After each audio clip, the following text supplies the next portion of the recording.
Здоровый диалог ради устойчивого развития начал свою работу 8-й конгресс местных и региональных властей Евразии. Он пройдет в Якутске до 26 июня.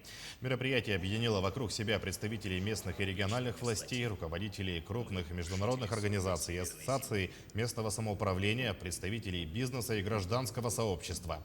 Планируется обсуждение общественного здоровья, системы здравоохранения, борьбы с изменением климата, управления отходами и сохранения культуры и нематериального наследия.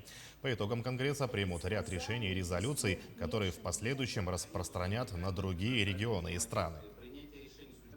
Мы надеемся, что выработанные подходы и наши эффективные проекты могут быть масштабированы в северных, арктических регионах, где исходные условия сопоставимы с нашими.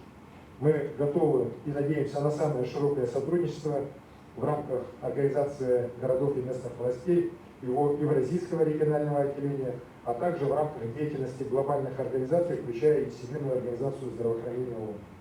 Уважаемые коллеги, друзья, желаю всем участникам Конгресса плодотворной работы. Уверен, что наша с вами сплоченность позволит нам достигнуть успехов во всех начинаниях.